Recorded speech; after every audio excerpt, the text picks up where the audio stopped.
مشاهدينا الاعزاء، مشاهدي قناه نيو دريم الفضائيه وبرنامج اسرار الملاعب. برنامج النهارده الحلقه الاخيره من شهر رمضان المبارك، واحنا بنودع الشهر الكريم. يسعدني ان اهنئ كل الامه الاسلاميه بحلول عيد الفطر المبارك، وكل عام وحضراتكم بخير.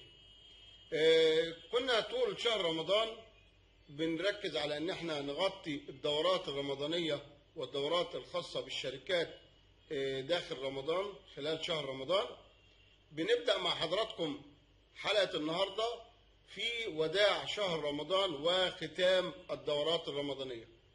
معانا التقرير الاولاني من دوره الشركات اللي اقيمت بمدينه النوبريه، وتقريرنا النهارده عن مباراه الدور قبل النهائي بين شركة بيتي ولوسيفر مصر. شركة بيتي ولوسيفر مصر في مباراة دور الأربعة، الفريقين كانوا يستحقان أن يصل إلى المباراة النهائية، ولكن شاءت الأقدار أن تطيح أحدهما بالأخرى، وكانت مباراة الدور قبل النهائي من نصيب شركة بيتي اللي فاز على لوسيفر مصر وتأهل إلى المباراة النهائية اللي هتقام يوم 13/7 إن شاء الله على ملعب نادي الزهور، في حضور بعض القيادات بمحافظة البحيرة، وعلى رأسهم الدكتور محمد سلطان محافظ البحيرة. فريق بيتي فاز على لوسيفر مصر ويلتقي في المباراة النهائية مع فريق لامار. هنشوف مع بعض التقرير عن المباراة ونرجع لحضراتكم مرة تانية.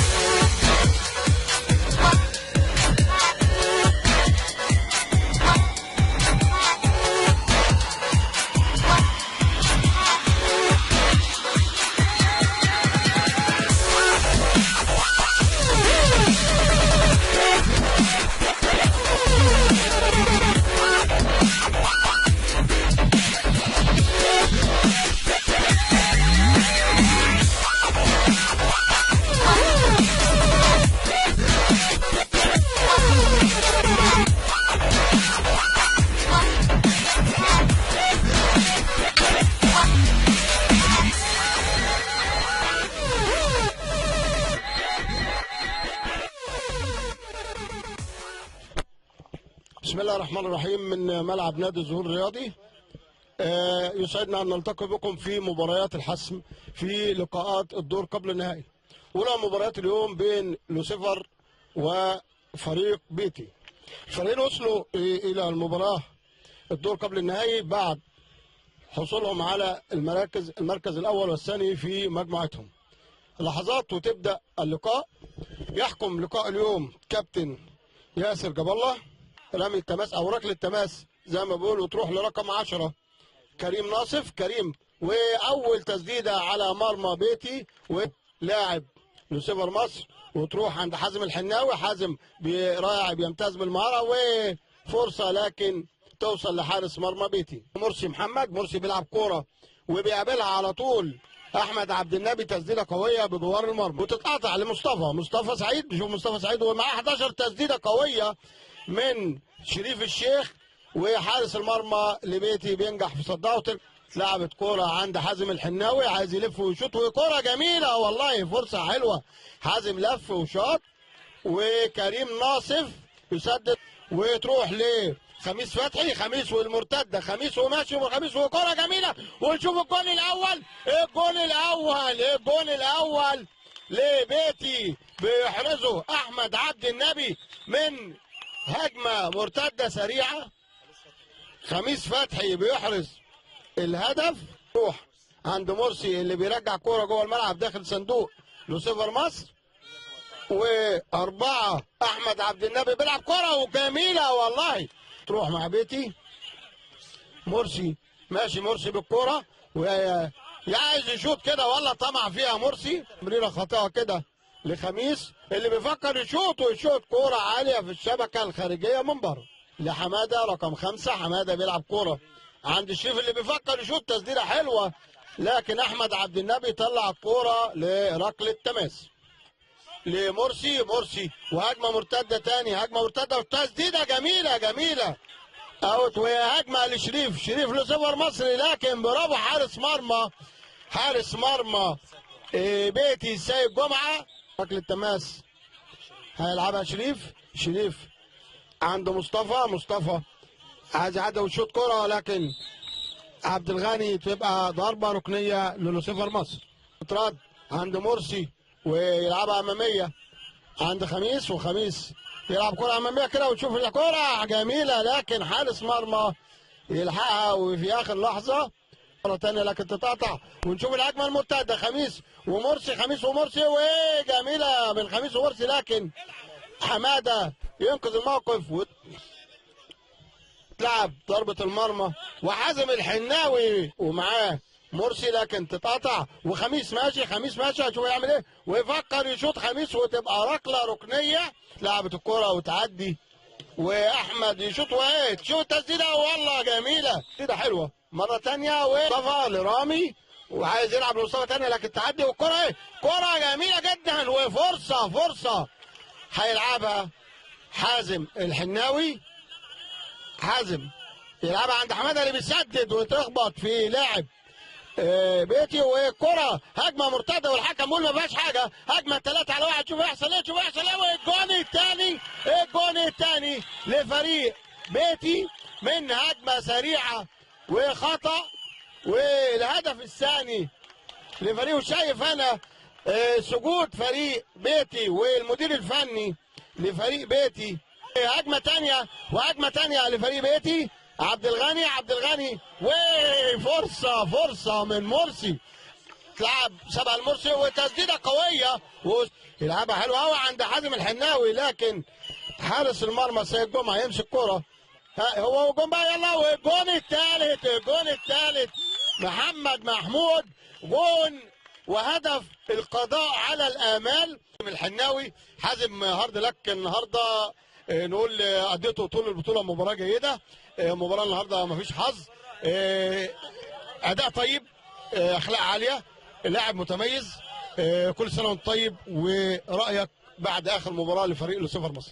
كل سنه وانتم طيبين، احنا الحمد لله عملنا اللي علينا، الثلاث اجوان جم يعني زي ما بيقولوا كده خطف، كلها غلطات دفاعيه، بس احنا عملنا اللي علينا وكنا مهاجمين طول الماتش. بيتي لعب على الهجمه المرتده وكانوا موفقين فيها ولعبوا كويس فيها، هم 3 غلطات عندنا بس احنا ادينا اللي علينا، وفي النهايه النجاح البطوله كله بالاشتراك بتاع ال6 فرق، والحمد لله وصلنا اللي هي تطلع بشكل مشرف لينا كلنا ال6 فرق، مش مشكله مين الفايز والمهزوم، بس الحمد لله اللي هي بطوله مشرفه لينا كلنا، والحمد لله وصلنا للهدف بتاعنا اللي هو التواصل بين الناس والاخلاق، والحمد لله يعني على المكسب والهزيمه واحد الحمد لله. خروج لوسيفر مصر من البطوله، ولكن ما زلتم متواجدين استمرارا وحتى نهايه البطوله. ان شاء الله احنا نعتبر احنا المنظمين، واحنا الفكره اساسا بتاعت دوري الشركات، احنا لسه في مباراه ثالث ورابع ان شاء الله تبقى يوم الاحد الجاي، ان شاء الله برضو ندي اداء كويس، الهزيمه يعني مش هتاثر فينا، احنا اهم حاجه زي ما قلت لحضرتك اللي هو التواصل بيننا وبين الناس والاخلاق، واللي هي تطلع بصوره مشرفه، والحمد لله وصلنا للهدف بتاعنا، واحنا مع الناس برضو كده كده مكملين لحد النهايه، والتنظيم ان شاء الله يبقى مشرف في النهايه وتشرفونا ان شاء الله فيه. شكرا يا كابتن حازم، بالتوفيق في القادم ان شاء الله.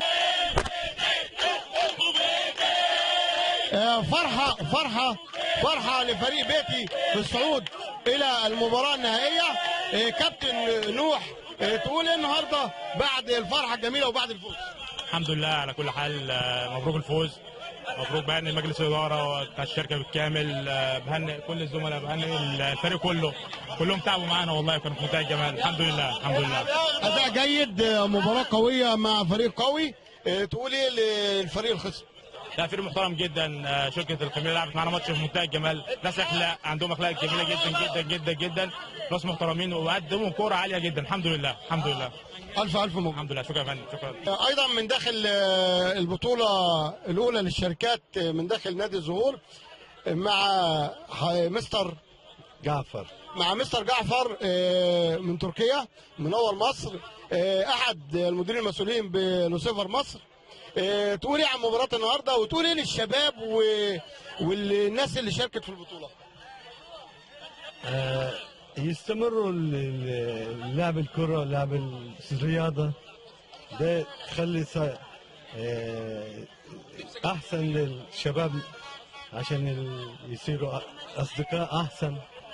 يعني لو قلنا ان العامل او الموظف في الشركه او في مكان شغله لما يمارس الرياضه باسم الشركه او المكان اللي هو بيلعب فيه، ده بيساعده على زياده الانتاج، بيساعدوا على زياده النفسيه ويكون صحته احسن ويكون عنده اصدقاء احسن. يعني نقول الجسم السليم في العقل السليم. ايوه بالظبط. نرحب بيك في مصر واهلا بيك بين اهلك وبين اخواتك. متشكر جدا. شكرا لحضرتك. يا مصر. شفنا مباراة قوية بين بيتي وريسيفر مصر، شفنا تألق اللاعبين على الرغم ان النتيجة كانت غير متوقعة بسبب كثرة الاهداف في نهاية المباراة، ولكن فريق ريسيفر مصر يستحق الاحترام ويستحق التحية، وكان فريق من الفرق اللي أدت مباريات جيدة خلال البطولة. الظاهرة الجميلة السنة دي في شهر رمضان إن جميع الشركات جميع المصالح الحكومية كانت بتقيم دورات رمضانية للعاملين فيها. النهاردة يسعدني أن أهنئ فريق البريد المصري لفوزه ببطولة الدورة الرمضانية الأولى على كأس وزير الاتصالات، والتي أقيمت المباراة النهائية على ملعب القرية الذكية، وفاز فيها فريق البريد المصري على فريق أورنج اللي هو فريق كان قوي جدا وكان ند لفريق البريد المصري، ولكن فريق البريد المصري نجح انه يحقق البطولة على كأس السيد وزير الاتصالات. وانا نفسي بهدي الفوز الى الاستاذ عصام الصغير رئيس مجلس إدارة البريد المصري، وبقول له ان البريد فيه فريق قوي، فيه فريق ممتاز يستحق انه يشارك في الدوري المصري اسوة ببعض الأندية وبعض الشركات اللي بتشارك في الدوري المصري. يا ريت يا عصام بيه نشوف فريق داخل منظومة اتحاد الكورة باسم البريد المصري. المرة الثانية بهني فريق البريد المصري، وهنشوف مع بعض تقرير عن المباراة اللي كانت سبب في وصول فريق البريد المصري للمباراة النهائية لمقابلة أورنج، وهي مباراة الدور قبل النهائي. وهنشوف ان بريد المصري استحق الفوز بجدارة وبنسبة كبيرة من الأهداف، وتألق فيه بعض اللاعبين المميزين. وأيضا أوجه الشكر إلى الجهاز الفني لفريق البريد المصري. نشوف مع بعض البريد المصري في مباراة الدور قبل النهائي ونرجع لكم مرة تانية.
ايضا امتدادا للمهرجانات الرمضانيه كان لقناه نيو دريم برنامج اسرار الملاعب لقاء مع فريق البريد المصري. فريق البريد المصري حصل على 3 نقاط النهارده، او بمعنى صح فاز ببطوله بمباراته في دور قبل النهائي، وبكده بيوصل لكاس نهائي كاس وزير الاتصالات. بنلتقي مع لاعبي البريد، بنقول لكم الف مبروك الاول ونتعرف بيكم. انا محمد الربع. محمد، تقول ايه عن مباراه النهارده؟ الحمد لله ربنا وفقنا، الحمد لله الحمد لله، وفرحه للبريق كله. نتعرف بيك، ولعبت كام ماتش؟ ابراهيم عبد الوهاب، لعبنا 4 ماتشات. ده النهارده كان قبل النهائي، وربنا كرمنا وان شاء الله باذن الله نصعد النهائي وناخد البطوله ونفرح البريدين كلهم ان شاء الله. ان شاء الله. كابتن، تقدر تقول لي ان بعض النتائج اللي حصلت عليه في المباريات السابقه؟ محمود صالح مع حضرتك. احنا لعبنا في الماتشات في المجموعه 4 ماتشات، كسبنا 2 وكسبنا 3 وضربنا في 1 وصعدنا تاني. كابتن، نتعرف بيك. الحمد لله على المكسب النهارده. انا احمد لطفي، لاعب بريد المطار. الحمد لله على المكسب والفوز للبريد، والحمد لله والشكر على المكسب النهارده. مصطفى مجدي، الحمد لله رب العالمين على الفوز، وبنهدي الفوز للجهاز الفني والاستاذ وائل المجهود اللي بيقوم بيه، ونتمنى نهدي البطوله للبريد ورئيس مجلس الاداره والموظفين كلهم ان شاء الله. الحمد لله النهارده على المكسب. مباراه قبل النهائي كانت مباراه صعبه، الحمد لله صعدنا نهائي بفضل طبعا توجيهات بتاع استاذ وائل عبده. طبعا كان محمسنا قبل الماتش وقالنا وعدنا فيه مكافآت، وان شاء الله هناخدها باذن الله في النهائي باذن الله، وبنوعده ان شاء الله ان احنا هناخد البطوله باذن الله. بس احنا ان شاء الله عايزين بكره تفرج عشان احنا تعبانين النهارده مش قادرين نروح. ايضا بنكمل لقاءاتنا مع بعض اللاعبين. اللي ما دخلش يا رجاله، اللي ما دخلش يلا خش يا يحيى. بسم الله الرحمن الرحيم. ان شاء الله يا جماعه نفوز بالبطوله باذن الله، والفوز للبريد كله ان شاء الله. ان شاء الله. حارس المرمى تألق النهارده واداء طيب، حافظت على نظافه شباكك، تقولي عن مباراه النهارده؟ الحمد لله وشكر لله، ده بفضل الجهاز الفني والبريد ومسانده البريد لينا، والحمد لله ربنا كرمنا النهارده، وانا بشكركم على تواجدكم معنا.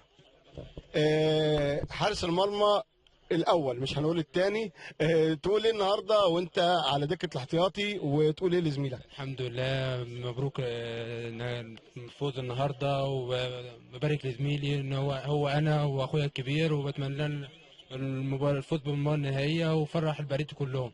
رئيس مجلس الاداره. الف مبروك كابتن، الف مبروك. الحمد لله النهارده على المكسب والوصول للمباراه النهائيه، وبعد الفوز ده لنونا اللي لسه جايه صغيره بنتي ان شاء الله نورسين، وربنا يبارك لي فيها. الف مبروك، الف مبروك. بعد لقاءاتنا مع لاعبي فريق البريد المصري يسعدنا ان نلتقي بالجهاز الفني. نتعرف بقى كابتن وائل، مشرف العام على الكوره في البريد.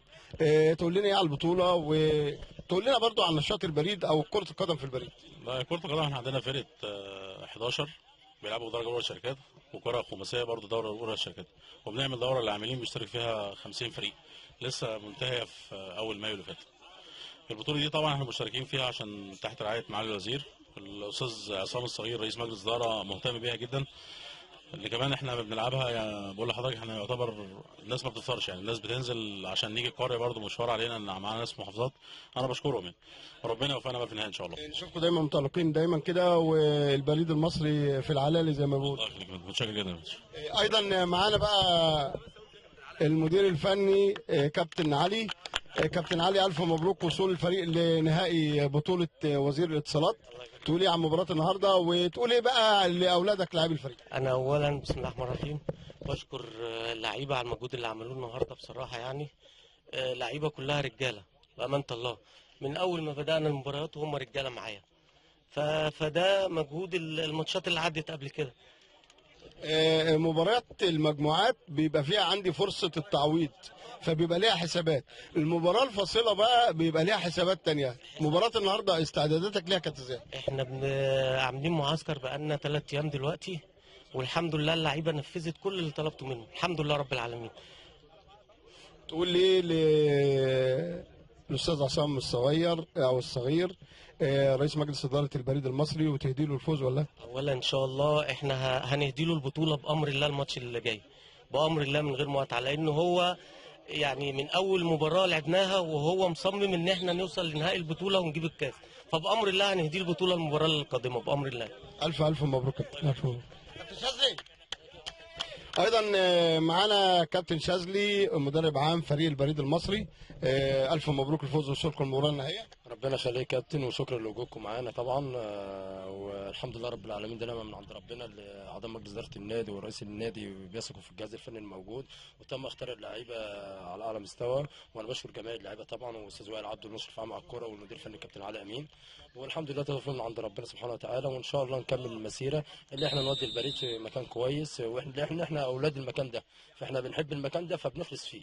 فربنا ييسر الامور ان شاء الله، نفرح الناس في البريد ونهدي لهم البطوله دي ان شاء الله في النهائي بمقاطعه ان شاء الله. استعداداتكم للمباراه القادمه ان شاء الله اللي هي النهائيه؟ خلاص الحمد لله احنا نسينا ماتش النهارده، وان شاء الله هنفكر في اللي جاي، وربنا ييسر الامور كده، نأهل اللعيبه ونجازهم على اعلى مستوى، وربنا ييسر الامور ان شاء الله. نحاول بقدر الامكان سبحانه وتعالى ان احنا نهدي البطوله للناس في هيئه البريد ونفرحهم، لان مجلس اداره النادي مع المشرف العام على الكوره الناس دي كلها حاطه الثقه فينا، فدي نعمه كبيره من عند ربنا سبحانه وتعالى. واحنا والله بنجتهد على قد الموجود، والناس الصراحه مش مقصره معانا. واستاذ وائل الحمد لله يعني الراجل الصراحه بيشتغل بحب في المكان، يعني هو مش غرض ليه اي مصلحه، لا وائل عبده مشرف عام على الكوره، راجل محترم، راجل بيدي المكان ده حقه، وفعلا يستاهل كل خير. ويا رب نهدي البطوله للاستاذ الصغير واعضاء مجلس اداره النادي. بالتوفيق يا كابتن ان شاء الله، ونتمنى لكم الفوز ان شاء الله. شكرا يا كابتن. شكرا ان انتم موجودين معانا، وميرسي جدا لوجودكم. شرفتونا. ايضا بنلتقي مع كابتن الحسيني، لاعب سموحه السابق، حكم كوره مصري ممتاز وطالق. كابتن حسيني، وجودك النهارده في البطوله بقى الصفه ايه؟ الاول بسم الله الرحمن الرحيم، بس عايز اقول ان اي حد اتشرف وجوده في البريد نمره واحد. نمره اتنين، انا وجودي بصفتي نائب رئيس اللجنه العليا للبريد المصري، واللجنه العليا دي بتدير البريد او الرياضه البريديه على مستوى مصر، وليا عظيم الشرف ان انا موجود في المكان ده بجد، مش كلام. زائد ان البريد كنز رياضي كبير جدا، وفي لعيبه كتيره جدا جدا جدا على مستوى عالي. يمكن النهارده انا هقول لحضرتك حاجه، احنا ناقصنا 13 لعيب، يعني الفرقه اللي بتلعب النهارده ديت ينقصها 13 لعيب.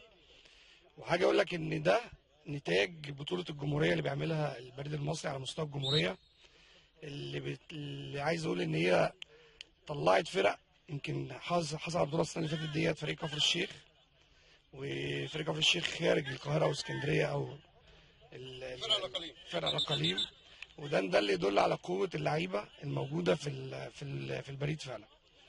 وعايز اقول لك اللي بجد واحد سعيد وبيتشرف ان هو بيخدم البريد.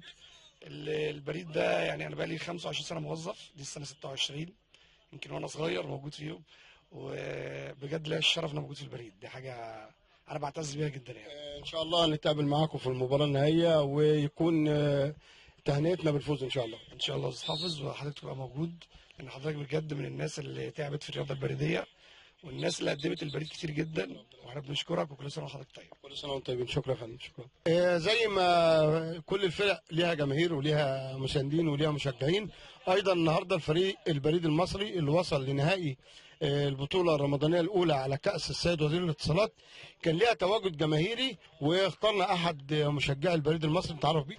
اخوك جمال عيسى، اداره العلاقات العامه بالهيئه القوميه للبريد.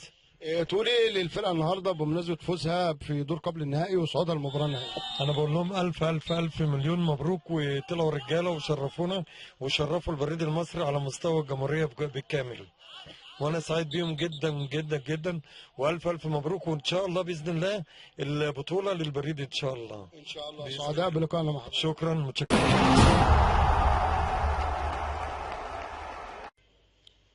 مرة تانية بعد ما رجعنا لكم بهني البريد المصري بفوزه ببطولة الدورة الرمضانية الأولى على كأس وزير الاتصالات. وهنشوف دلوقتي تقرير جميل جدا، تقرير شركة بيتي لل 12 سنة على التوالي بتقيم دورة داخلية بين العاملين فيها. الدورة دي بتقام وبيتقسم الفرق، كل العاملين بيتقسموا الفرق، وبيتم عمل دورة رياضية داخل الشركة بينهم، وجوائز كانت كل الفرق، مفيش حد خسران، كل الفرق اللي شاركت في البطولة تم تكريمها، تم توزيع جوائز عليها. ولكن الكأس الخاص بالبطولة كان من نصيب فريق النصر، وهو الفريق اللي فاز بالبطولة أكتر من مرة، وكان ده اللقب السابع لفريق النصر انه يفوز ببطولة بيتي، دورة بيتي الداخلية. هنشوف مع بعض المباراة النهائية لبطولة دورة بيتي الداخلية، والمباراة النهائية كانت بين فريقين بيضموا منتخب فريق بيتي اللي هيشارك يوم 13/7 في نهائي دوري الشركات، وهيكون طرفها بيتي وفريق لامار. هنشوف مع بعض التقرير، هنشوف مع بعض فرحة العاملين، الفوز كان من نصيب الكل. هنشوف ان ازاي الرياضة بتخلق روح التنافس الشريف والمحبة بين العاملين، ازاي الرياضة بتنجح انها تخلي العامل يؤدي في عمله اداء جيد، وده بيوصله انه يحقق المزيد من النجاح في مجال الانتاج في عمله. نخرج مع بعض وانا بوجه الشكر والتحية لكل المسؤولين عن تنظيم دورة بيتي، لكل مجلس إدارة شركة بيتي. نخرج مع بعض نشوف المباراة النهائية ولحظات التكريم اللي استحقت جميع العاملين بشركة بيتي.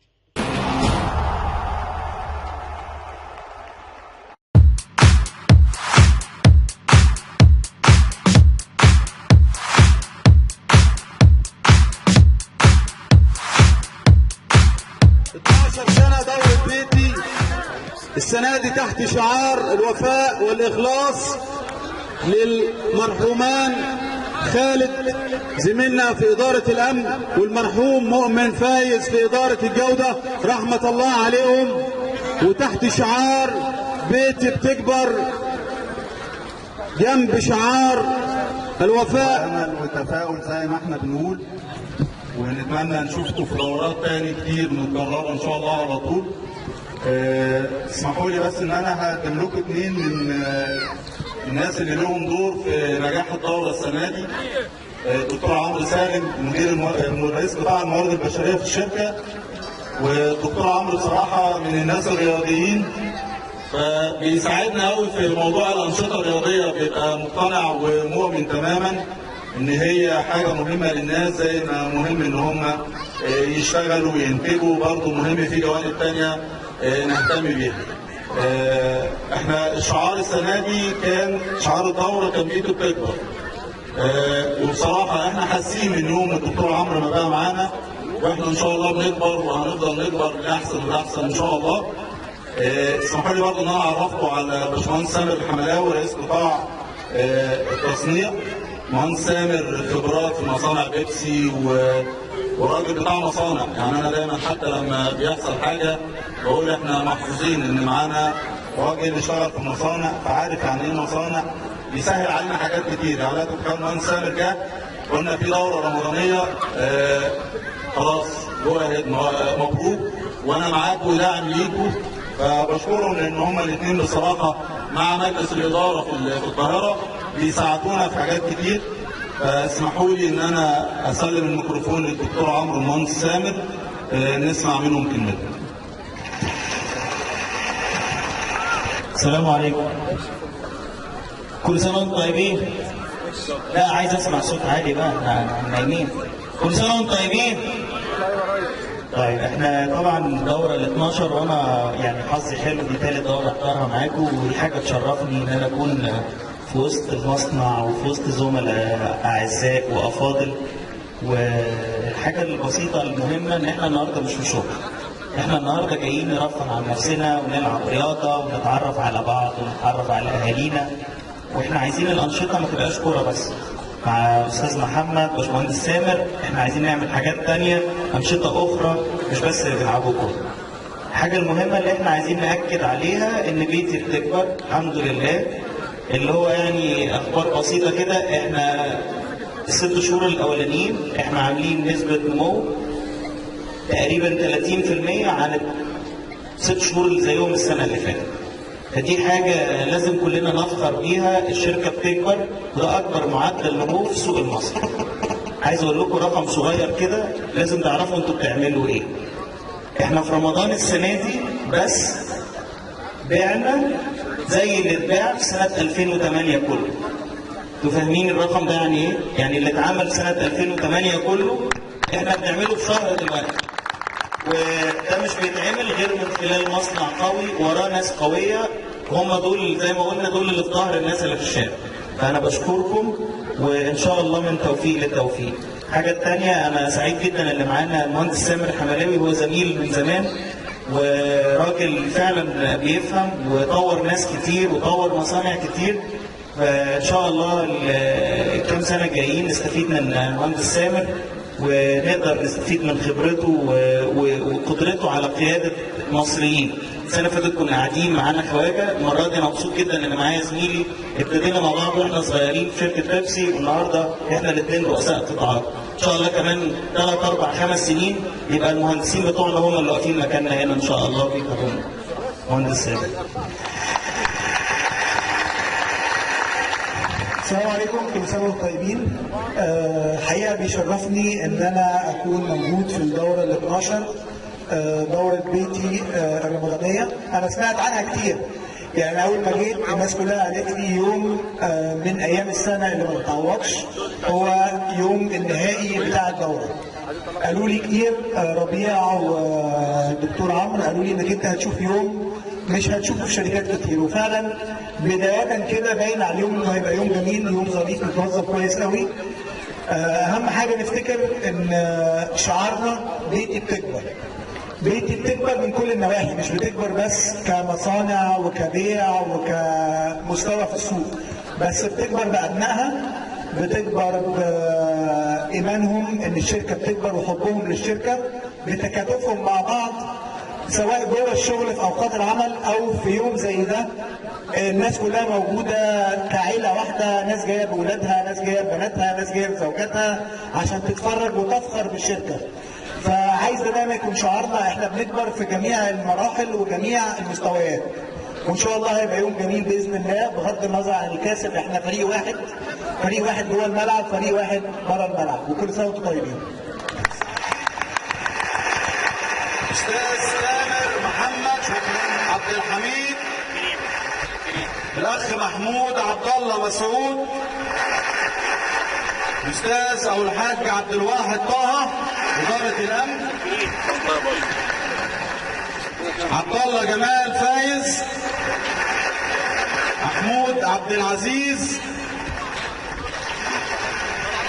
عماد محمد عبد الله،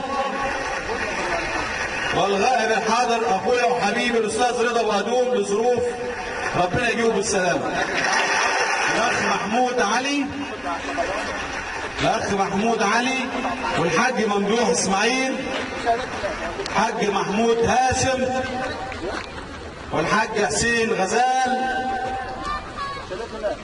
والزميل مجدي عبد الفتاح، وأشرف عبد الجواد، والعبد لله حمد حراس الحاضر معاك، وفي أحمد غنيم، وفي عم رمضان، ربنا يخليهم ويبارك فيهم وكونوا مع بعض دايما. اتفضلوا. اللي عمل الارض دي استاذ نبيل مسطور ورجالته. عم جمال فايز، اتفضل. اديني الورقه بس، اديني الورقه. عم جمال، والاخ محمد درويش، وعمرو محمد، والحاج حمدي سالم. الفريق ده يا جماعه، الفريق ده بيتعب، فاحنا وجب علينا احنا واداره الشركه نقول لهم احنا متشكرين، وهنتصور صوره جماعيه مع الدكتور عمرو المهندس سامر والاستاذ محمد ربيع. الصوره لو سمحت يا استاذ احمد عيدروس. رص كده رجاله، يلا حد يروح لنا. كابتن نادري جاهز، كابتن عبد الستار، الفريقين. طبعا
عبد الغني ابن إدارة الموارد البشرية. يا ساتر، نشكر لجنة الأنشطة.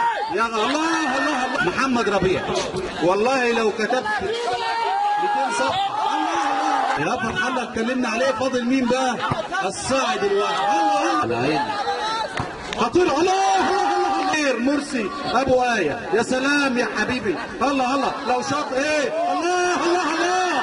عبد الغني بيصلح لمرسي. لو شاط ايه. الله. فوزي هنشوف هيصلح. الله. الى محمد محمود. تسديد اوبا. محمد سيد بيدي. عبد الغني اوبا.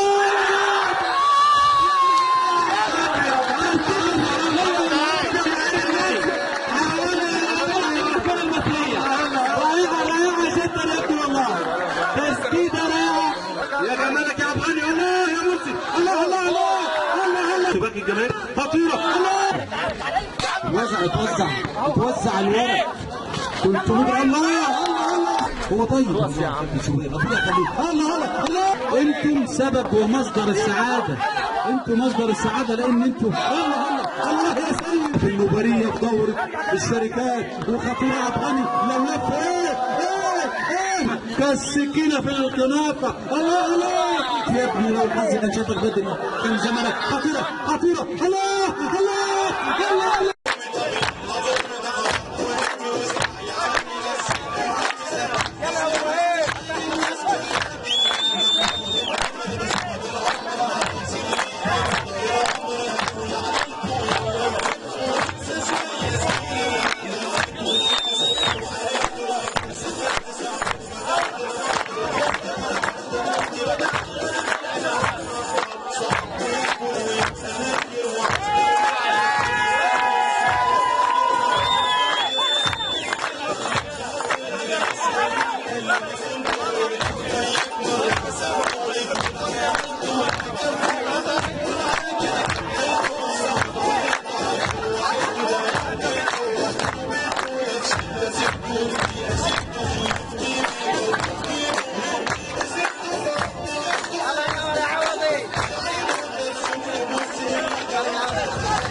الدكتور عمرو عاصرنا كل الادارات ما شفناش دعم زي دعمك. بنقول لك ربنا يخليك وكل سنه وانت طيب. كل سنه وانت طيب انت واولادك. الشيخ احمد مجاهد اتفضل اتفضل. تذكار بسيط المهندس سامر. يعني اقل حاجه نقولها لك ربنا يخليك لينا ونكون مع بعض دايما يا رب بخير. وكل سنه وانت طيب انت واولادك. هندخل بقى على توزيع الجوائز. هنبدا بالمركز. وانا الاستاذ محمد عايز يكرم ضيوفه قناه نيو دريم. يا نبيل يا ريت تجيب الشهادات. شهادات يا نبيل. استاذ محمد هات هنا علي يديهم الاستاذ محمد. اقل حاجه موجود. محمد شعبان بالاسم الرئيس. يتم تكريم الاستاذ حافظ عصفور من اداره شركه بيتي. بنقول لك شكرا على وجودك معانا ويا رب ما تكونش السنه الاخيره نشوفك دايما.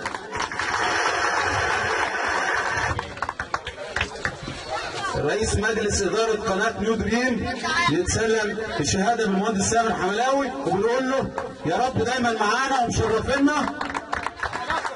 استاذ ياسر جاب الله يستلم شهاده من اداره شركه بيتي مكتوب فيها بنقول له شكرا على مشاركتك معانا ويا رب دايما نادي الزهور بالنوبريه تكون معانا وبيننا. اتفضل باشمهندس ياسر، اتفضل.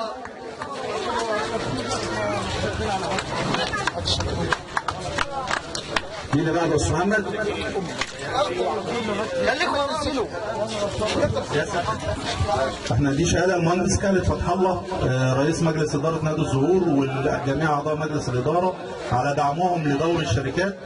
المهندس سامر الحملاوي يتفضل يقدمها لكم.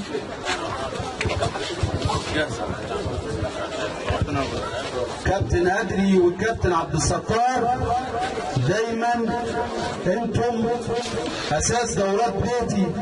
احنا من غيركم احنا من غيركم مش جاهزين. اتفضل يا كابتن أدري، وربنا يجزيك خير على وجودك معانا انت وابو حبيبه الاهلاوي. كابتن عبد الستار انا غلبت عليه شويه بس هو حبيبي، منورنا دايما يا ابو كباتن. تذكار بسيط مننا ومن اداره شركه بيتي. هنا كابتن ادري مع الدكتور عمرو. كابتن عبد الستار اتفضل. ابو حبيبه وايمان توأم ربنا يخليهم لك. كنت في المدرجات امبارح مع الاهلي، كان بيساند الاهلي وشه حلو. مهندس ياسر المركز العاشر. فريق مين؟ فريق الاصحاب. كابتن فريق الاصحاب يتفضل. كابتن فريق الاصحاب او من ينوب عنه يتفضل يستلم الجائزه. الجائزه بتاعت فريق الاصحاب محمد شعبان. يلا يلا بينا.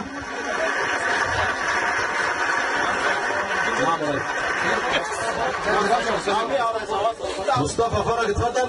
الفريق اللي بعده فريق الاحلام. اللي بعده رئيس احلام عادل السيد استلم جايزه فريق الاحلام. فريق المراعي مركز سابع. المهندس طلبه يتفضل، او ايهاب عصر او اي حد موجود اللي يليه رئيس. ايهاب عصر. المراعي. الخامات فريق الخامات عبد الله جمال استلم يا عبد الله جايزتك، والسنه الجايه تعمل مركز افضل يا عبد الله. المزاريطه الابطال فريق الزبادي احمد فتوح. يا لعبك يا مزاريطه. مزاريطه خدت السنه دي. الاصدقاء المزاريطه خدت دوري من العبيطه. خميس استلم جايزه الاصدقاء. خميس فتحي. يليه يا ريس فريق الامل احمد ابو زيد. احمد ابو زيد. محمود سعد اتفضل. محمود سعد يتفضل استلم جايزه فريق الامل. اتفضل يا حوده نجم منتخب بيتي. اتفضل سلم على الضيوف وسلم الجايزه من الدكتوره. فرقه الصيانه. فرقه الصيانه الحاج محمد درويش اتفضل. المركز الثالث فرقه الصيانه يا جماعه.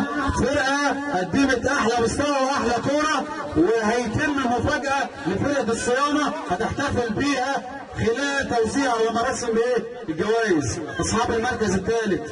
والان المركز الثاني البطل الفرقه اللي انا ارفع لها القبعه. اتفضلوا فريق عرفان جاهز، عمل كل حاجه في الكوره ولكن لم يحالفه الحظ. وانا بقول له يا عرفان انت ورفاقك انتم عملتوا شكل للدوره السنه دي، عملتوا طعم للدوره. بدونكم احنا ما كناش هنبقى بالمستوى ده. انتوا ابهرتونا بمستواكم في النهائي. يا رب السنه الجايه نشوفكم على المنصه، لان اي حد مننا كسبان مفيش خسران مننا.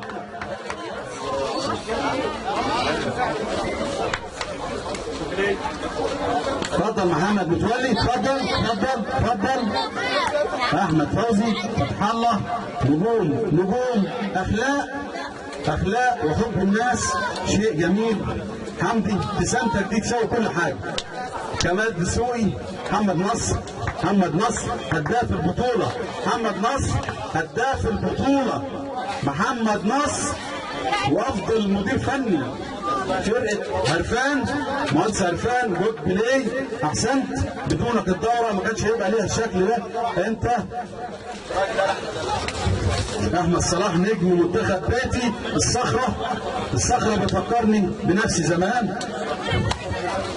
المركز الاول هنقول فريق المتمرس، الفريق المتخصص في الحصول على البطوله، فريق النصر، احسن فريق السنه دي هو بطل دوري الكوبي، وتقدم فريق النصر. مبروك من قلبي ليكم على نجاحكم ان انتوا خدتوا البطوله ونجحتوا دورتنا وشرفتونا قدام ضيوفنا بمستوى رفيع من الكوره. اتفضل كابتن فرقه السيد جمعه ومرسي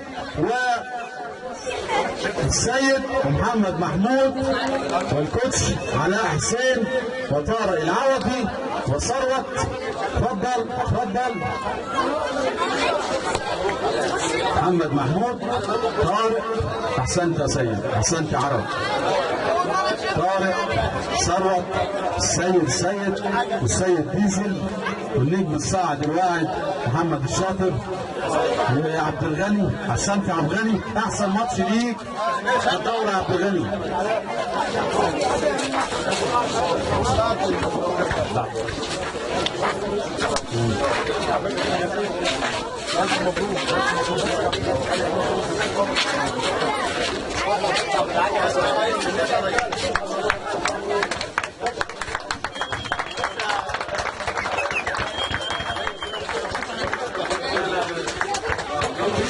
هنقول اختيار افضل مدير فني، والان بيرفع الكاس. خش يا سيد، خش يا عرب. خلاص اتصور. تاني قول له ارجع لو سمحتوا بعد اذنكم. في ناس وراك على فكره. عايزين كل الناس تشوف، يا ريت نفتح الملعب. يلا بينا. افضل مدير فني سعد غانم، افضل مدير فني في البطوله كابتن سعد غانم ابن الألباني العصاري. اتفضل.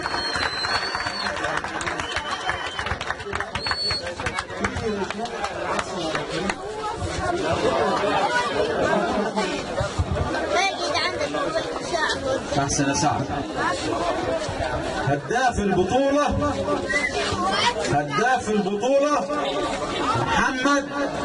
محمد مين؟ محمد نصر. 6 أهداف.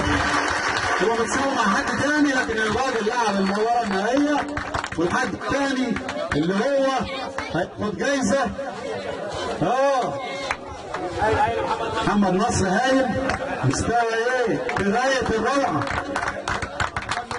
هنقول افضل اخلاق في البطولة ودرع افضل اخلاق لمين؟ لكمال مفرح نجم السيارة. اتفضل يا كمال. اتفضل. سند الجايزة من المهندس سامر والاستاذ خالد غنيوة والدكتور عمرو. احسنت يا كمال، احسن اخلاق في البطولة. شكرا ليك يا كمال يا اللي بفرح العيال. جايزة احسن لاعب في البطولة حكاية اسمها عبد القادر عطا، قدم مستوى جميل. انا بقول له شكرا ليك يا عبد القادر. قصة لاعب اسمه عبد القادر كان جاي منين؟ كان ايه؟ حكاية انما ايه؟ عبد القادر امتداد الشيخ احمد مجاهد في الملاعب هو حكاية. والجايزة الثانية مين؟ أحسن حارس مرمى في البطولة. تخيلوا مين؟ السيد جمعة.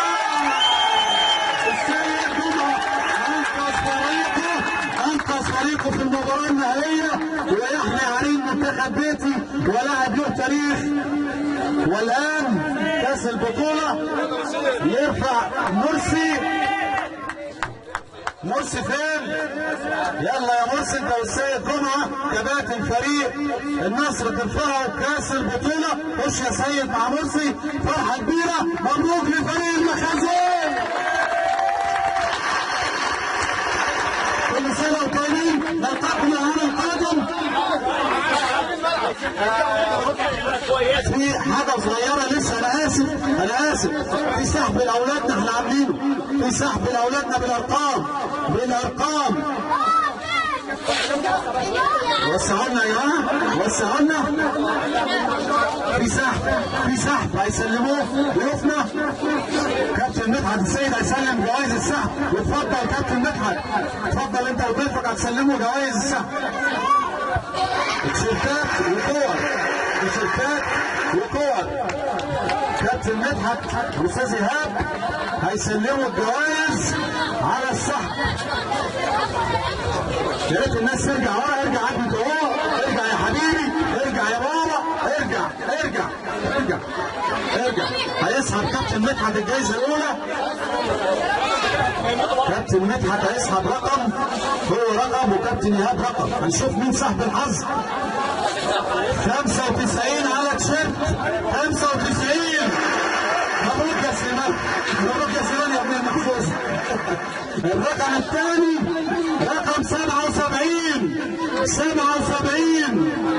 على كورة قدم هيسلمها استاذ ايهاب. 77. مبروك يا علي، مبروك. الرقم اللي بعده كابتن مدحت. الرقم اللي بعده الرقم من سعيد الحظ على تيشيرت 291. 291. هات الرقم، هات الرقم يا ابني. 291 فين؟ 291. روح نسحب رقم تاني. 287 فين؟ 287. حد جاي؟ تعالى يا حبيبي، تعالى يا محفوظ. على تيشيرت مطبوع عليه لوجو بيتي. الرقم اللي بعده 279. تعالى يا سعيد الحظ. 279. 279. استلم يا حبيبي، الكورة بيستلمها. استلم يا حبيبي. الرقم اللي بعده 86. مين اللي معاه اللي كسب؟ مين يا جدعان؟ عمرو صابر. تعالى يا ابن المحظوظ، تعالى. الرقم اللي بعده استاذ عمرو 218. 218 فين؟ 218. 200. ونشوفها يا باشمهندس، اتاكد انت المصدر. التيشيرت بيسلمه المهندس سامر.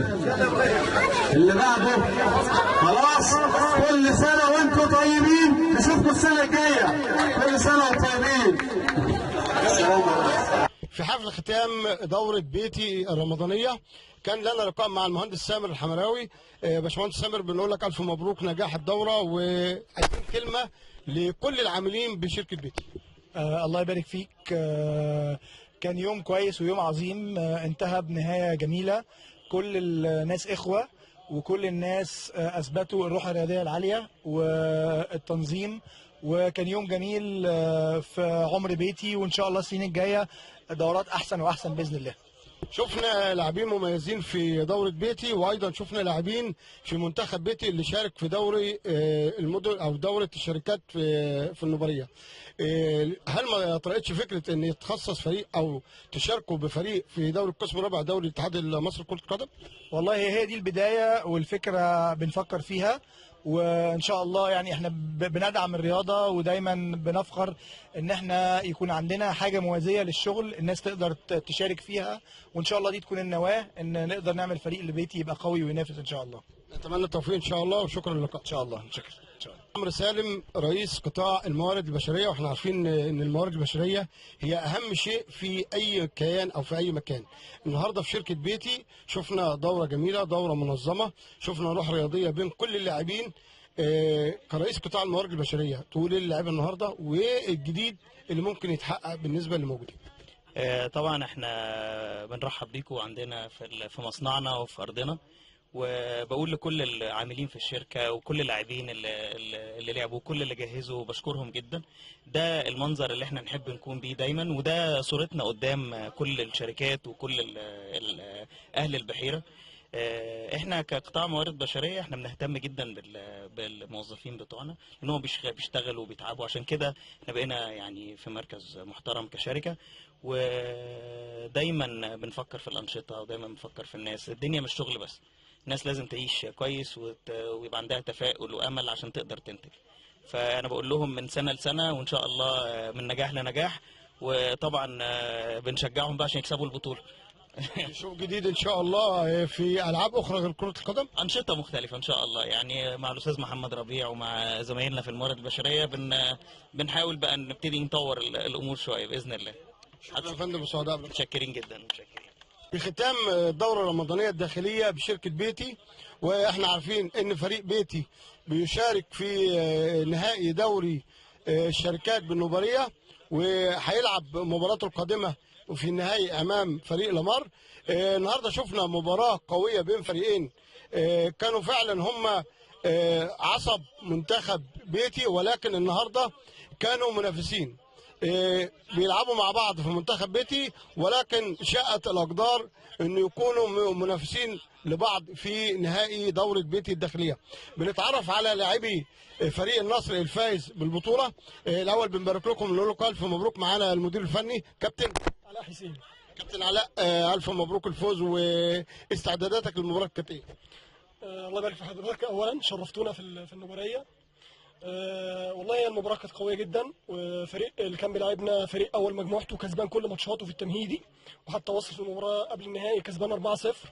فيعني انا يعني عديت المباراه حساباتها وقعدت مع الفرقه، ويعني اكدت على كل اللعيبه ان احنا نقدم مباراه كويسه نمتع نفسنا ونمتع جمهورنا، والحمد لله بتوفيق من ربنا سبحانه وتعالى قدرنا نكسب المباراه. الف مبروك. وفي عجاله كده مع بعض اللاعبين نتعرف بيك وتقول لنا رايك في الدوره والمباراه. بسم الله الرحمن الرحيم. السيد جمعه، هي دوره يعني بقى لها 12 سنه، احنا الحمد لله ان شاء الله خدناها اكتر من 9 سنين، وشرف لينا يكون عندنا دوره حلوه زي ديت وكلنا بنشارك فيها كاخوه. مرسي احسن لاعب في الدوره، وهو فعلا يمتاز بالمهاره العاليه. تقولي عن دوره النهارده؟ الحمد لله على المكسب، واحنا كنا عايزين ناخد البطوله دي باي شكل، يعني عشان احنا كده يعني احنا خبرات بننهي موسم عايزين ننهوها بشكل كويس، والحمد لله ان ربنا كرمنا. اللعيبه كلها كانت رجاله، ويعني بهدي المكسب ده للجنه المنظمه الاول والمخازن كلها ان شاء الله، والحمد لله على المكسب. الحمد لله. مبروك. معانا السد العالي او حارس مرمى بيتي، حارس منتخب بيتي وحارس مرمى فريق النصر الفائز بالدوره الداخليه. مباراه النهارده استعداد لنهائي دوري الشركات. طبعا ان شاء الله احنا بنستعد لدوري الشركات مع لامار، وان شاء الله باذن الله المكسب برضه لنا ان شاء الله. وطبعا دوره بيتي طبعا من اقوى الدورات الرمضانيه، وحضرتك شفت الماتش عامل ازاي.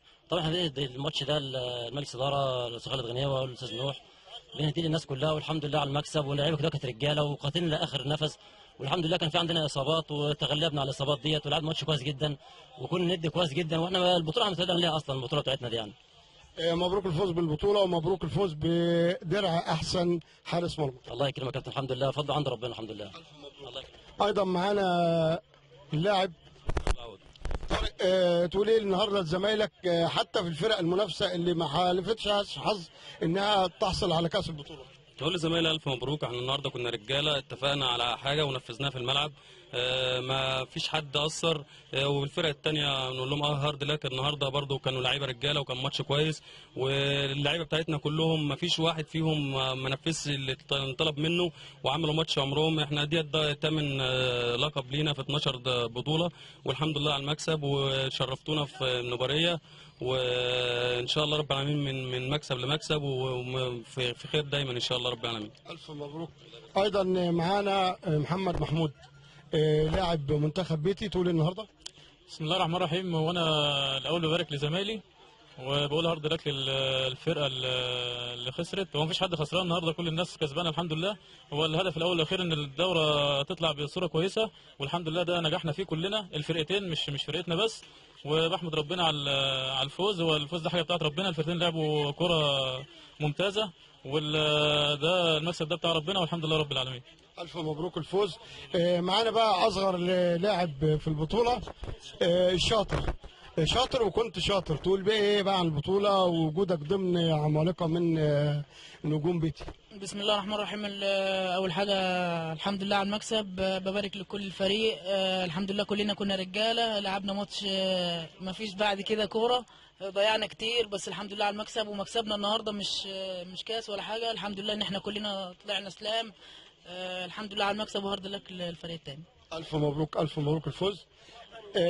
كابتن عبد الغني هو لابس ازرق النهارده، لكن ابيض النهارده، لكن عبد الغني عصب منتخب بيتي، تقول النهارده؟ الله يخليك يا كابتن، انا بقول الحمد لله على المكسب والف الف الف شكر لكم ان انتم شرفتونا هنا، وان شاء الله عقبال السنه الجايه. الف مبروك، وان شاء الله في نجاح دايما، ونتمنى ان احنا نشوفكم في نهائي دوري الشركات بصوره طيبه. الله يبارك فيك يا كابتن، الله يبارك. الشكر للاستاذ محمد ربيع واللجنه المنظمه على التنظيم الاكثر من رائع، وان شاء الله من نجاح لنجاح باذن الله. في ختام دورة بيتي الداخلية، الأول بنهني اللجنة المنظمة على نجاح الدورة الداخلية، وإن شاء الله نبارك لهم على حصولهم على كأس الشركات، وفي أول دورة تقام في مدينة النوبرية. معنا النهاردة بعض أعضاء اللجنة، وبنوجه لهم التحية على التنظيم الرائع، على الجهد المبذول. النهاردة شفنا 10 فرق كانوا بيتنافسوا، مفيش فريق طلع خسران، كل الفرق حصلت على جوائز. تقليد جديد جدا، الهدف منه ارساء الرياضه، ارساء روح المحبه والاخاء بين كل العاملين في مختلف قطاعات الشركه. نبدا النهارده استاذ محمد ربيع رئيس اللجنه المنظمه، الف مبروك الفوز، وتقول ايه للجنه اللي كانت ليها دور كبير في نجاح هذه البطوله؟ والله انا بشكرهم، لاني مهما قلت مش هعرف اوفيهم حقهم. وانا بوجه رساله دلوقتي لكل الفرق اللي كانت موجوده، بقول لهم انتوا ما تتخيلوش المجهود المبذول اللي بيقوم بيه اعضاء اللجنه، وانا اقول لهم على فكره، انا اقل واحد بيبذل مجهود، بيبذلوا مجهود خرافي، استقطاع من وقت وجهد ومجهود مهما حاولت ابرزه مش هقدر في كلمتين. فبشكرهم، وبيعملوا حاجه هم حابين ان هم يسعدوا ابناء بيتي والعاملين بشركه بيتي، فبوجه لهم الشكر من كل قلبي، وبقول لهم عقبال دورات تانية كتير واحنا مع بعض ان شاء الله. الف مبروك. ايضا معانا معلقنا الجميل النهارده بتعليقاته اللي نالت اعجاب الجميع، على الرغم ان انت كنت بتعلق على كل احداث بيتي بعيدا عن احداث اللقاء، الا انك كنت متميز جدا، خلقت روح طيبه، روح البهجه بين كل العاملين واسرهم اللي كانوا موجودين النهارده. تقولي عن الدوره وللفرق المشاركه. بسم الله الرحمن الرحيم. الحمد لله ان احنا بنساهم في نجاح شيء في مكان مصدر رزقنا اللي هو شركه بيتي، كيان كبير. قبل كل شيء نشكر الاستاذ محمد ربيع واللجنه المنظمه واداره شركه بيتي انها بتحاول زي ما حضرتك قلت تساعد على ارساء روح المحبه والالفه بين العاملين. كيان كبير في عدد كتير من الموظفين، او عدد كبير بنجمعهم ونعمل نشاط رياضي، نشاط كبير زي حضرتك ما شفت. طبعا النهارده انا كنت يعني ربنا وفقني ان انا كنت بذيع على الماتش، اتقمص دور اي معلق كبير. بس طبعا احنا بننشر روح البهجه ليه؟ لان احنا بنتجمع نبتسم نفرح، مش بنتجمع عشان نتعصب او نزعل ان حد خسر او حد كسب. في النهايه برضو بشكر قناه نيو دريم على تواجدهم. مش عايز انسى حد، ان انا اسعد الناس النهارده بالاحتفال وبالكرنفال بتاعنا، وشكرا اداره بيتي ولجنه الانشطه الرياضيه، وشكرا نيو دريم. الف مبروك. ايضا مع اثنين من اعضاء اللجنه المنظمه، نتعرف بيك ورايك في الدوره. مهندس ياسر والمكارم. طبعا دوره هايله، الدوره دي رقم 12، يعني السنه ال 12. احنا كل سنه في الازدياد. الدوره اللي فاتت كانت 6 فرق، الدوره دي 10 فرق، يعني في 4 فرق زياده، يعني 40 لعيب اضيفوا زياده، يعني زياده 40% في النشاط الرياضي. فده ان دل على شيء بيدل مدى اهتمام الشركه بالنشاط الرياضي. يعني اعتقد ده مدعاة للفخر لشركتنا، واعتقد ان ده كل واحد فينا يعني فخور بشركته، فخور بالدوره اللي بيعملها، فخور بالاداء اللي بيؤديه. ده شيء بيمثل لي انا بالنسبه لي، يعني ما فيش رمضان من غير دوره بيتي، ده شيء اساسي بالنسبه لي. شكرا. مبروك. نختم بقى لقاءاتنا مسك الختام. مهندس سمان محمد. انا السنه دي اول مره انضم للتيم او الفريق اللي هو ساهم في تنظيم بطوله بيتي. طبعا بشكر مستر حمد ربيع والزملاء، وانا اول مره السنه دي اشتغل معاهم يعني في تنظيم البطوله، والحمد لله كان جو جميل وكلنا الحمد لله انبسطنا وكلنا فرحنا. ودايما دايما دايما ان شاء الله يعني بنتمنى انها ان شاء الله السنه الجايه تتكرر، وان شاء الله انا اول مره السنه دي اساهم في الشغل مع الجروب اللي نظم البطوله، وانا اتعلمت الحمد لله كتير اول مره ليا، وان شاء الله السنه الجايه تجونا مره ثانيه ان شاء الله ونعمل شغل دوره احسن من كده بكتير.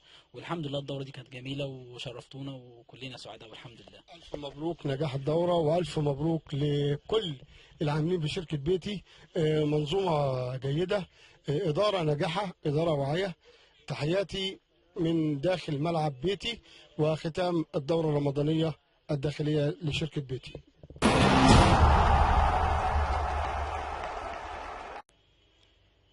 بعد ما شفنا التقرير عن الدورة الداخلية لبيتي، ونبارك لفريق النصر ونبارك لنجومه، كانت لفتة جميلة جدا من مجلس إدارة الشركة والقائمين على البطولة، إن كان عملوا سحب على أرقام عشوائية، وتم توزيع تيشيرتات، توزيع كرة قدم على اللي فائزين بالسحب. وكان من نصيبنا إحنا كقناة نيو دريم برنامج أسرار الملاعب ان احنا نقوم بعمليه السحب. كنت انا موجود، كان معايا الاستاذ اشرف عبد الفتاح رئيس مجلس اداره قناه نيو دريم، كان معايا الاستاذ محمد عبد الله رئيس القناه، وكانت ظاهره جميله ولفته جميله جدا ابهرتنا كلنا، وحسينا فعلا ان المنظومه دي، وخاصه لما الفائزين كانوا اولاد صغيرين، اللي فاز بالتيشيرت، اللي فاز بكره قدم، القيمه مش في الجائزه، القيمه في المعنى نفسه اللي حب المسؤولين عن شركة بيتي انهم يوصلوه. مرة تانية بوجه الشكر لكل القائمين على الدورة، وشكرا للجميع، ونتمنى ان شاء الله ان احنا نشوف المزيد والمزيد من النجاحات في هذه الشركات حتى يتم نهوض بالاقتصاد المصري، يتم ان شاء الله باذن الله اعتذر ان مصر دايما هتكون بخير، مصر هتكون ولادة وكبيرة بولادها بإذن الله. شفنا التقرير، هنخرج بقى مع حضراتكم لتقرير سريع جدا عن ختام دورتين رمضانيتين في أندية الزهور والمبارك. هنشوف لحظات التكريم، لحظات المتعة اللي فيها الفريق الفائز بالبطولة، تكريم بعض المسؤولين، تكريم بعض الإعلاميين، وأنا شرفت إن أنا أكون موجود داخل هذا التكريم. نشوف تكريم تكريم نادي الزهور وفي ختام الدورة الرمضانية الخاصة به، وتكريم نادي مبارك أيضا في ختام الدورة الرمضانية الخاصة به، ونرجع له.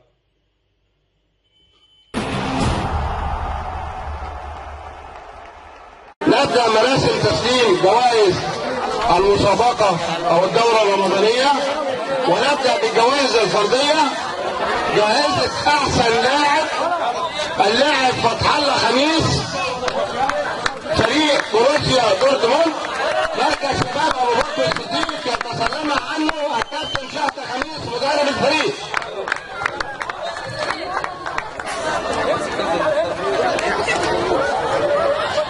جائزة هداف الدورة الكابتن عبد الرحمن شفتر، حصل على جائزة هداف الدورة على الرغم من تساويه مع كابتن وليد الطويل، ولكن فوز فريق محطة 2 نقل الجائزة إلى عبد الرحمن شفتر. فليتفضل.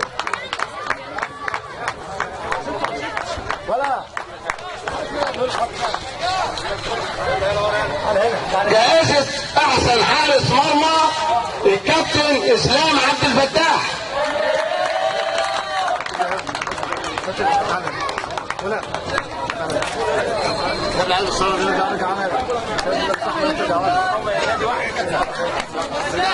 جائزة أحسن أخلاق، وإن كانت الدورة امتازت بأن كل لاعبيها من ذوي الأخلاق الطيبة، وحصل على جائزة أحسن أخلاق كابتن عبد الفتاح أحمد.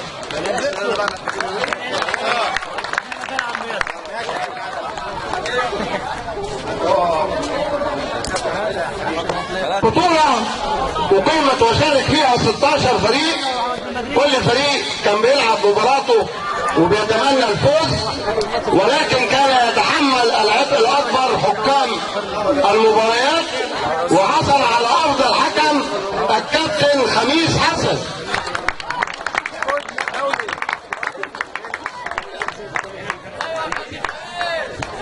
كابتن خميس حسن وادار المباراه النهائيه في البطوله.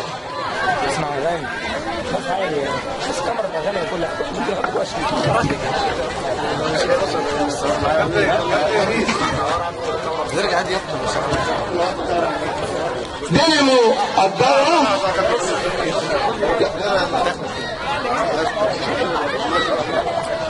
الدورة وإن كانت للدورة لجنة منظمة إلا إن الدينامو الدورة كان الشبل أو الناشئ أو الرجل الكبير كابتن عمار أبو حشيش.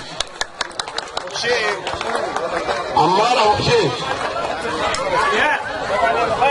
لا ابن كابتن محمود التلا.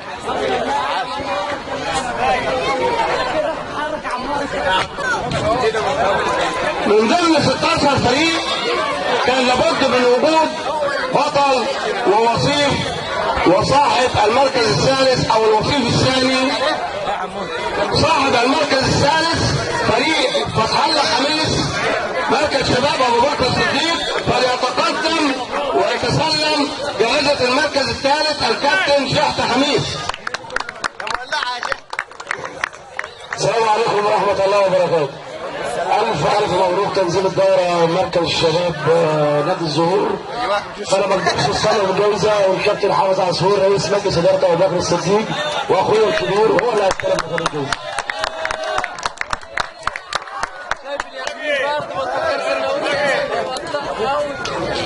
بس انا عندي علم مسماها انت بس حبيبي. شكرا. وعلى راي الكابتن ابراهيم قاسم اتعودنا الروح دي دايما من ابو بكر الصديق. شكرا كابتن شحت. المركز الثاني فريق ابو عبد الله وفريق امتاز باداء قوي طوال مباريات الدوره. يتقدم اسلام فتح الله، احمد عبد العزيز، احمد صلاح، محمد اسماعيل، وليد الطويل، علاء فتحي، محمود انور، عبد الرحمن الجندي، احمد البيار. جائزة المركز الثاني.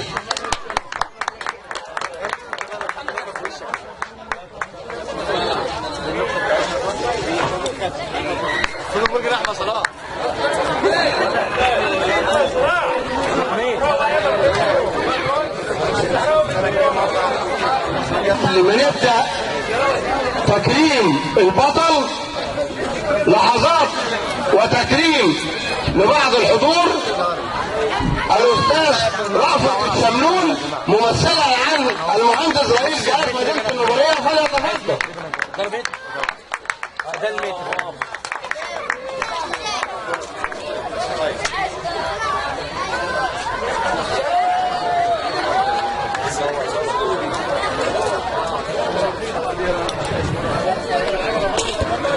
ايضا صاحب اول انجاز ان تقام دورة رياضية وتسمى بطولة الشركات بالنوبارية الاستاذ محمد ربيع شركة بيتي.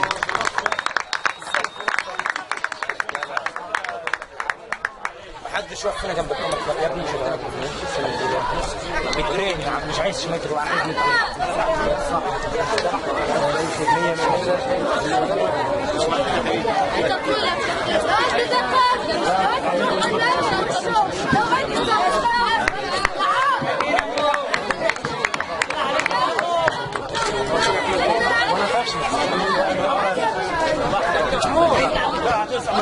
هو مرضاش يقدم نفسه.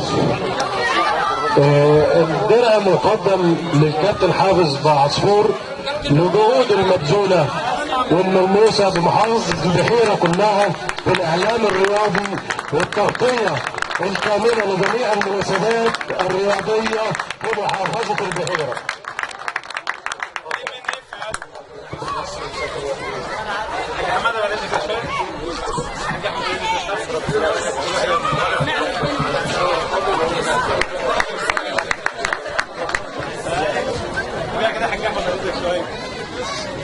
المفروض اللي خد جايزه ما ياخدش الثانيه، ولكن استثنى النهارده كابتن خميس حسن يتقدم لاستلام درع نادي الزهور.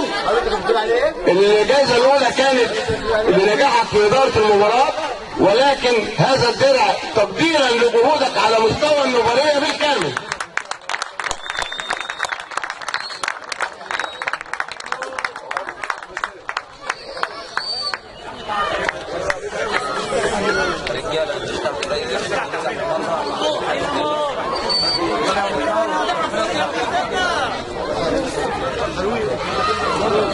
عطلناكم انا عارف.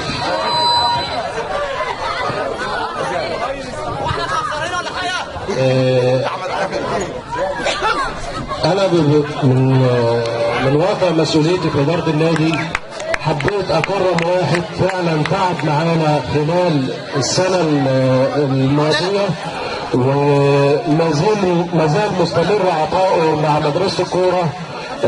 حابب اكرم الكابتن طارق بيومي المدير الفني لنادي الزهور والمسؤول على تربيه النشء في نادي الزهور وشباب ابن بيتك، الراجل المحترم، الراجل الاخلاق العاليه. حابب نقول له شكرا على كل ما بتبذله لنادي الزهور.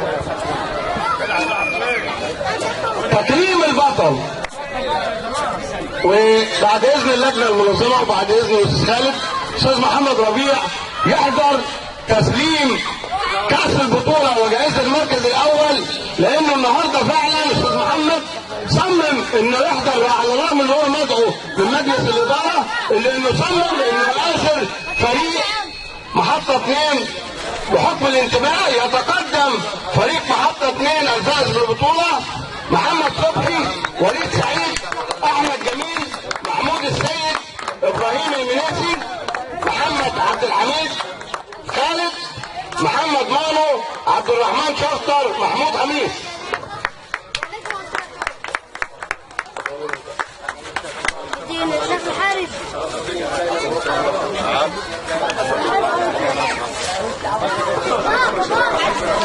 ما عليك ما عليك اه ده التليفون هنا بجد.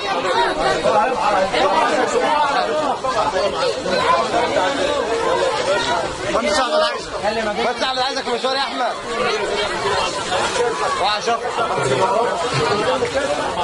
خلينا كده بقى، طيب خلينا كده عشان الكاميرات اللي شغاله دي، الراجل ده بيصور هيوديهم البيت.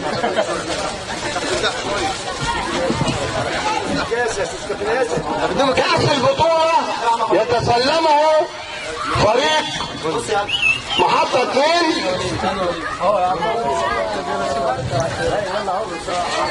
استاذ خالد، يتسلمه الاستاذ محمد ربيع، والف مبروك لفريق محطة 2 والف مبروك فريق والف مبروك لنادي الزهور على نجاح الدورة، وشكرا للاستاذ خالد فتح الله وكل في نهاية دورة نادي الزهور، الدورة الرمضانية لنادي الزهور. وبنبارك لفريق محطة 2 حصوله على المركز الأول، وبنرحب بكابتن حارس المرمى إبراهيم المنسي وبنقول له ألف مبروك. وتحب تقول إيه النهاردة؟ الله يبارك فيك يا كابتن. والله الزهور نادي محترم والناس كلها محترمة، واحنا اتشرفنا والله ان احنا جينا نادي الزهور وكلها ناس محترمة والله، والحمد لله يعني على المركز الأول. وبنشكر الكابتن خميس حكم ممتاز والله، والحمد لله يعني على الفوز، وبنبارك لمدينه النابوريه وبنبارك للمركز الثاني والله يا كابتن. الف مبروك يا كابتن. معانا الكابتن شفتر، بتحب تقول ايه برضو النهارده؟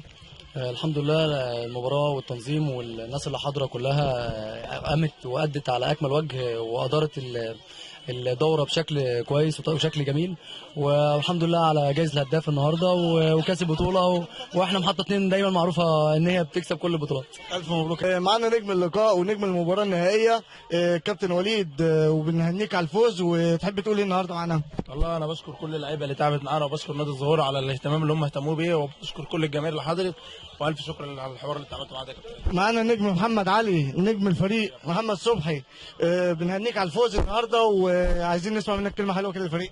اولا الحمد لله على المكسب بتاع النهارده، وبشكر اللعيبه الرجاله اللي تعبت معانا، كل اللعيبه وليد وشفتر واحمد جميل وابراهيم وحماده، واللعيبه اللي مش موجوده زي خالد ومحمود، والحمد لله على المكسب بتاع النهارده. وبحب اشكر الكابتن حافظ عصفور طبعا نجمنا ونجم ابو بكر، والحمد لله والكابتن محمد ربيع، والحمد لله على المكسب بتاع النهارده. وبهديه لكل رجاله محطه 2، الرجاله اللي ما يعرفوش غير المكسب دايما وعودونا على كده، الحمد لله.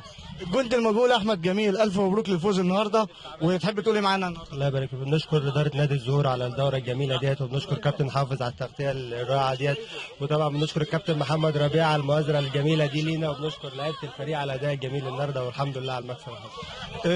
ومعاكم ان شاء الله الاستاذ محمد ربيع، يعتبر الراعي الرسمي لفريق محطة 2، واللي كان فرحان النهارده معانا لفريق محطة 2. تحب تقول لفريق محطة 2 والنادي الزهور؟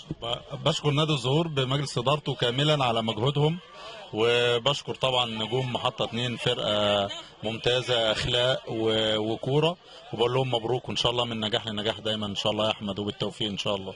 الف مبروك يا كابتن، الف مبروك.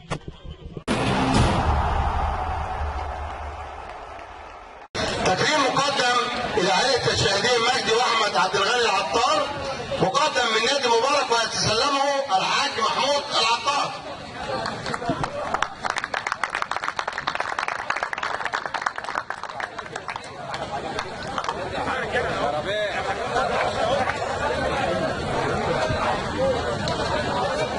تكريم الكابتن يسري السيد، وهو احد كبار المنظومه الرياضيه بالمباريه. كابتن يسري السيد عمل مديرا فنيا بنادي مبارك للناشئين، وحصل على المركز الاول على مستوى المحافظه، والمركز الثاني اكثر من مره. عايز تسلم جايزه كابتن يوسف، يتسلمها عنه الكابتن حسن عبد السلام.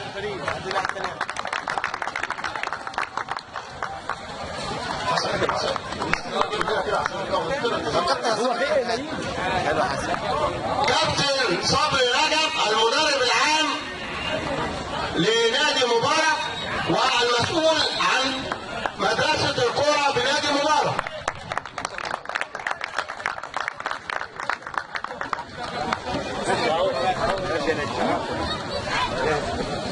رعاة الأكاديمية وفرق النادي الكابتن محمد حامد والحاج حامد عبد الجليل، يتسلمها الكابتن عبد القوي عبد الجليل. وبهذه المناسبة أيضا تكريم للكابتن عبد القوي عبد الجليل.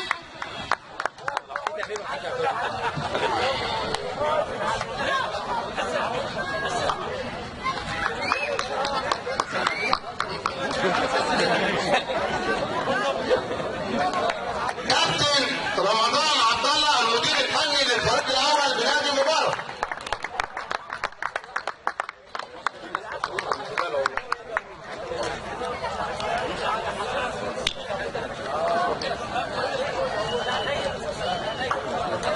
ايضا في جنود موجوده بنادي مبارك. حمام السباحه ولادنا ونطمئن عليهم بوجود الكابتن محمود والكابتن عبد الحليم. كابتن محمود والكابتن عبد الحليم من قسم حمام السباحه.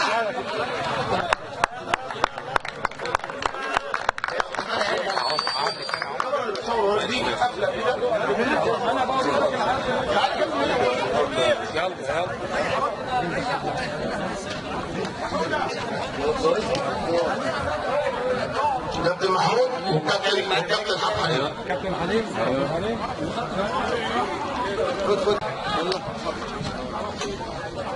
كابتن حسن سعد سلطان احسن حارس مرمى.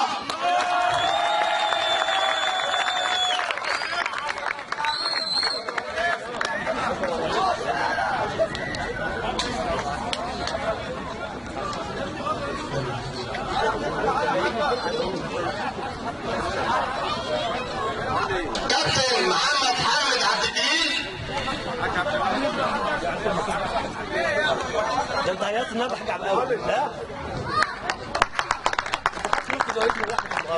كابتن صبري الخويسكي الكاراتيه.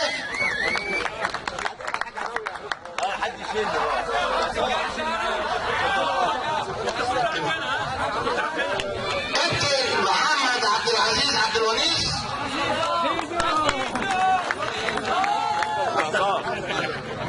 احسن طبيب.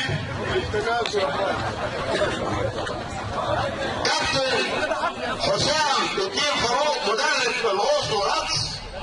كابتن محمود كابتن محمود السليمي عنده. كابتن رضا تاج الدين كاراتيه.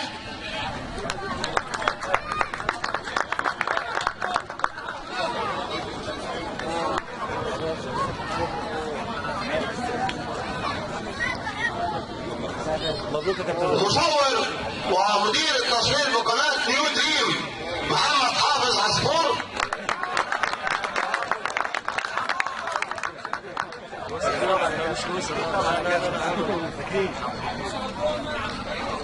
شكرا لمجلس اداره نادي مبارك.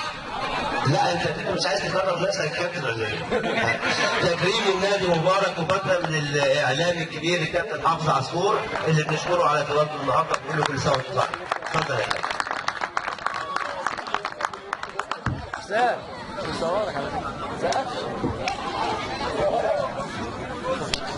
وكده دورك، اتفضل. ايضا الجنود بقى اللي حققت النجاح في تنظيم الدوره كابتن محمود هيكل.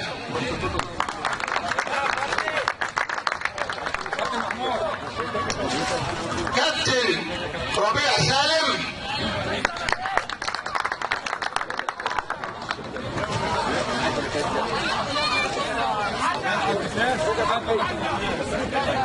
كابتن عبد الحليم الشاذلي. سلمها له حسن. كابتن حسن عبد السلام يتسلم جائزته وجائزه عبد الحليم الشاذلي.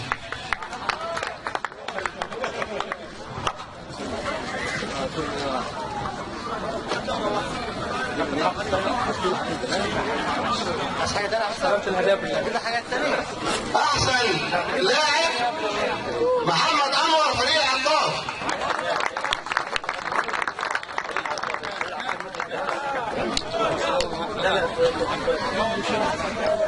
محمد انور. احسن حارس مرمى حسن خميس.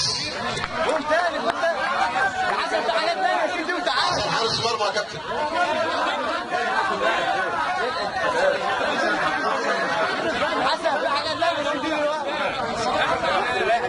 احسن لاعب كابتن محمد انور. محمد انور بعد اذنك.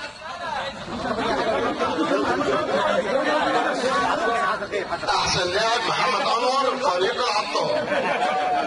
هو كاس. طبعا كابتن حسن احسن حارس مرمى. حسن استلم جائزته. حسن مستلم. احسن اخلاق هيثم خطاب برشلونه.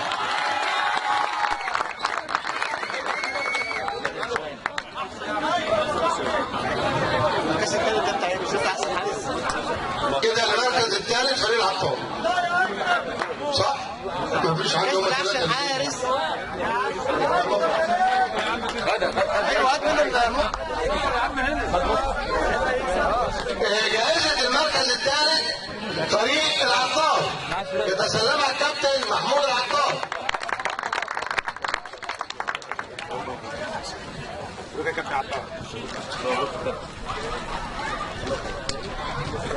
المركز الأول مقرر وليس الثاني بكل احترام فريق ورستم يتقدم لاستلام جائزة المركز الثاني، وكل التحية للفريق يتسلمها عنهم الكابتن محمد محمود.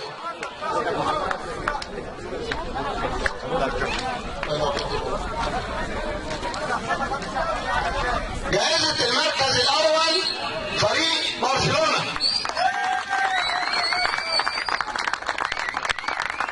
يتسلمها حسام مجدي.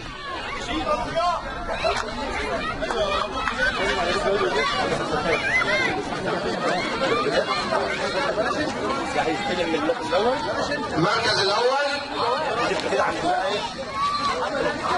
كأس المركز الأول يتسلمه فريق برشلونة. خليهم زمان بقى، خليهم زمان، خدوا كده يستلموا كده. اسمه دي ولا ايه؟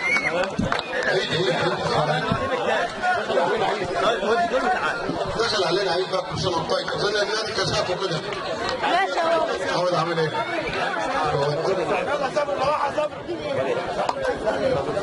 كأس البطولة يتسلمه حسام مجدي كابتن فريق برشلونة. تمام كده؟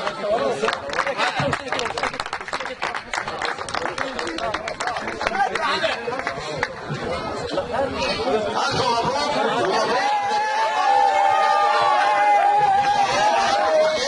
ومبروك رجعنا لكم بعد ما شفنا التقرير السريع لنادي الزهور ونادي مبارك في تكريم وتوزيع الجوائز الخاصة بدوراتهم الرمضانية. وزي ما أنا قلت لحضراتكم إن دي آخر حلقة في شهر رمضان الكريم، ولكن إحنا لسه معانا نهائيات دورات رمضانية تانية لسه إن شاء الله هنعرضها لكم في الحلقات القادمة بإذن الله. وأيضا بعد ما تخلص الدورات الرمضانية زي ما اتعودنا دايما في برنامجنا، الهدف الرئيسي من البرنامج إن إحنا نعرض كل ما يخص مراكز الشباب وكل ما يخص الأندية الصغيرة وكل ما يخص القرى المحرومة من الأنشطة الرياضية ووضعها على مائدة المسؤولين.